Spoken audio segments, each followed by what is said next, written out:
You're watching the SimHanger channel, and today we're going to be doing a review of VR headsets with a particular focus on VR use for simulation, with a special emphasis on flight simulation. We'll be looking at products from HTC Vive, Valve, Pimax, Oculus and HP. And I'll be giving you my personal opinion on some of the better options that are available in the market right now. Whilst as always we're looking for best bang for your buck, visual fidelity in flight simulation or simulation of any kind is important, whereas controller tracking is less of a priority. So the criteria used in selecting a headset for flight sim may be different to general gaming. Prices across the pond are much the same. What sells in the UK for £400 will be selling for $400 in the States. We'll be dividing the products up into two categories, sub $400 and those that are more expensive. For the purpose of this review, I'll be ignoring availability issues. And it's beyond the scope of this review to look at every single headset that's currently available for sale, but we will be covering the more popular ones. Welcome to the SimHanger. My name's Mark, the SimHanger for all things flight sim related.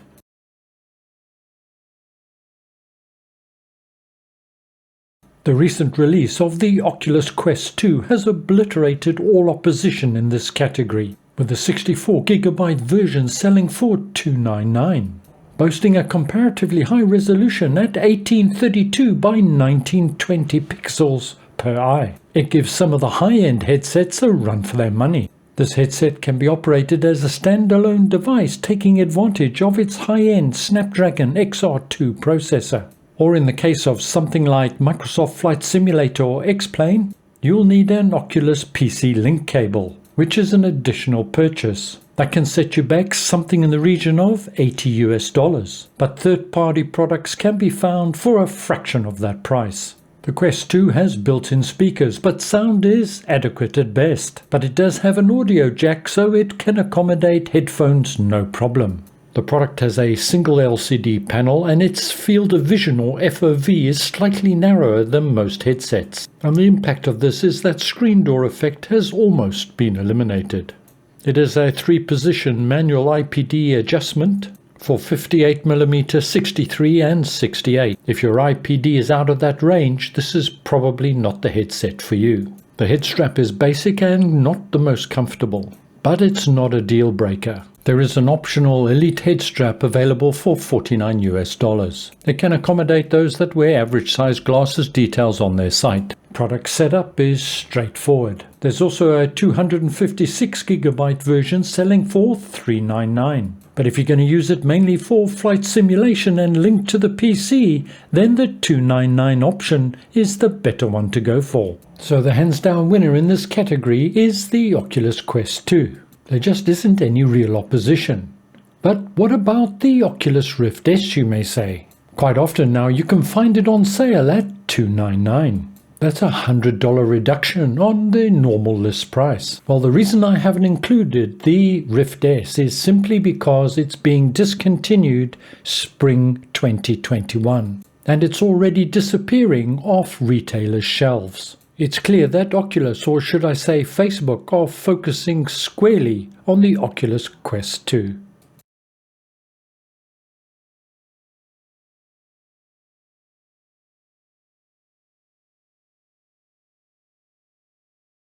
We'll start with the HP Reverb G2, as this has become the headset other manufacturers measure themselves against. Developed in conjunction with Valve and Microsoft, featuring the highest resolution in the sub $1,000 category via two LCD panels and an RGB sub-pixel array, further enhancing visual quality, boasting a resolution of 2160 by 2160 per eye, and a manual IPD of 60 to 68mm. The field of view for the G2 is 114 degrees, which is pretty standard for headsets of this type. Sound is provided via two off-ear speakers, exactly the same as the Valve Index. Linked to the PC by 1.6-meter cable, it requires a DisplayPort 1.3 or higher and a USB 3 connection. Fully compatible with Windows Mixed Reality and Steam VR, and runs at a default 90Hz, although a 60Hz mode is available. This is one of the lightest headsets on the market, coming in at 550 grams. It can get a little warm from time to time, but comfort levels are acceptable. Tracking is adequate for flight simulation. It comes with 2 Windows Mixed Reality controllers that do an adequate job, but some way behind the Valve Index offering. Whilst the HP G1 was a little washed out in terms of color reproduction, the G2 does a much better job. To push that many pixels to the headset, you're going to need a reasonably powerful PC. Top-end i5 or i7 recommended. With HP Reverb, bigger is better. Not yet released and so not covered in this review is the Hewlett-Packard OmniSep upgrade for the G2, which will feature the addition of sensory data for an automated IPD adjustment and eye tracking, as well as other features.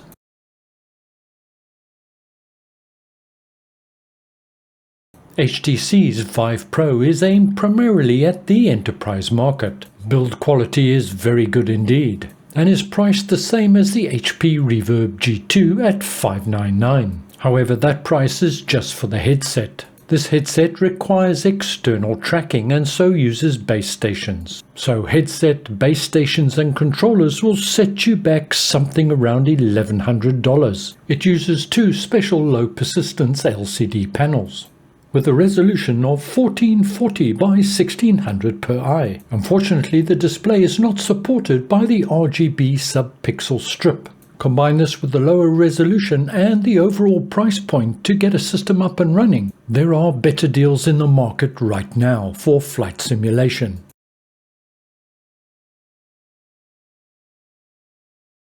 Also from HTC comes the Vive Cosmos, and it's priced around the 580 mark and features a resolution of 1440 by 1700, giving a bigger resolution vertically than most other headsets. Features inside-out tracking. The front face of the headset can flip up, which is very convenient. Field of view again is about 110 degrees. I have to say that the tracking of the controllers is a bit iffy. But for day-to-day use, this headset's fairly decent, but again is lagging somewhat behind in terms of resolution. HTC have also brought out the Cosmos Elite, which features tracking via base stations, but that's pushed the price to $780 or thereabouts. The launch of the Oculus Quest makes this a difficult choice. Following their startup some 5 years ago, for the Pimax supporters and devotees, it's been a rocky road that they've had to travel. Plagued with quality problems and software that was not really supposed to be out of the gate, combined with customer service levels that leave much to be desired, Pimax have failed to instill confidence in the buying public. All this has been compounded by a dizzy array of similarly named products launched one after the other. Having said all that, it does seem that things are stabilizing for Pimax. Their software has matured, their product line more stable, and to be fair, quality is on the up and up. So perhaps for the first time since their launch, in my personal opinion, they're worthy of consideration. And why? Because they offer the widest FOV field of view of any consumer-facing headset, up to 200 degrees. That field of view certainly sounds enticing. They were also the first to boast full 4K resolution in selected headsets. I'm not going to run through the whole range of Pimax headsets, but there's 2 that's worth a look. And the first is the Pimax Artisan. In comparison to other models, this one offers, I think, just about the best performance. And that's probably due to the fact that its FOV is only 170 degrees as opposed to 200. Resolution is 1700 by 1440. And it's priced at $499. It does, however, require base stations for tracking, and it is compatible with a number of controllers, including the Valve Index knuckle controllers. So overall, it's going to push the price over the $1,000 mark. But if you're looking for that wide-angle FOV, this might be your best bet.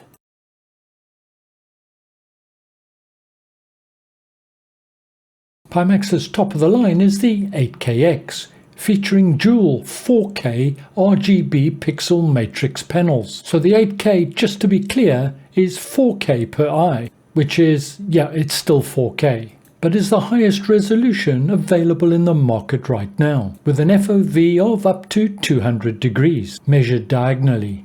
With the native 75 Hz, it can operate an upscale in 90 and 115 Hz mode. It has manual IPD from 60 to 72 mm. I've never tried this headset personally, but overall feedback appears to be fairly favorable. But you're going to need a very powerful machine to push these many pixels through. Once again, you need base stations and controllers. And to cut a long story short, it's going to cost you something in the region of $1,600 to $1,700 US. This is the first of the very high resolution headsets from Pimax that has significantly reduced the screen door effect. One has to note, even though it's at a much higher resolution, the display size itself is larger as well. So if you've got deep pockets, you want the widest FOV and the highest resolution, this may be worth considering.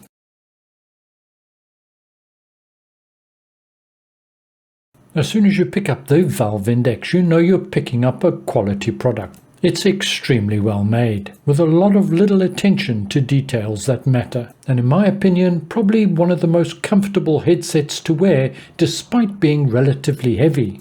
It features 1440 by 1600 pixels per eye, with dual LCD panel and the RGB pixel strip. It has one of the better FOVs on the market at 130 degrees. The field of view is adjustable down to 114 degrees depending on your settings. And even though I wear glasses, I found I had no problems. And we're the first to introduce the off-ear sound option, as used on the HP Reverb, and probably has the best sound again amongst the various headsets. Manual IPD adjustment, but again uses external tracking, so base stations are required, as are controllers. The Index controllers are generally regarded as the best in the market, and the only ones as far as I'm aware to have sensors inbuilt. Despite the somewhat lackluster resolution by today's standards, the Valve Index does give a good picture, although it is subject to glare and God rays. But it doesn't come cheap. The headset will set you back about $460, but add in the base stations and the controllers and you're looking at about $920 for a complete setup. Like any VR headset using external tracking, it's ideal for room VR.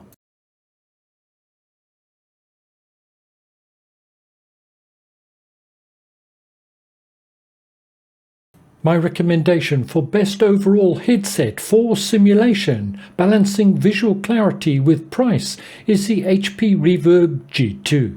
The only caveat to that recommendation is you would need a medium to heavy duty PC and a reasonable graphics card. My second recommendation is for the best value headset when balancing features and versatility versus price. And in the current market, that's got to be the Oculus Quest 2. 64GB version. If you use VR for other things, or perhaps other members of the family use the VR headset as well, this is a great budget choice. And about the only compromise you're making is a slightly narrower field of view. And lastly, if you also use your VR headset for room scale VR, then the obvious choice for me is the Valve Index. It's built to take the rigors of room scale VR as well as flight sim. Every simmer is different and has different needs and requirements, but I hope that this was of some help and assistance. Just to note that if you do wear glasses, most of the headsets here will accommodate a normal size of glasses, but if you've got extra wide rims, then you may need to try before you buy. And this is particularly relevant to Pimax headsets. I deliberately haven't supplied every possible detail for every headset, in the interests of brevity. I'll leave links to the various sites in the notes below, so you can look up additional details and minimum PC specs. Are you thinking of getting a new headset? If so, what type are you thinking of getting? Let me know in the comments below. Thank you very much for joining me. Take care everybody, see you again soon, and bye for now.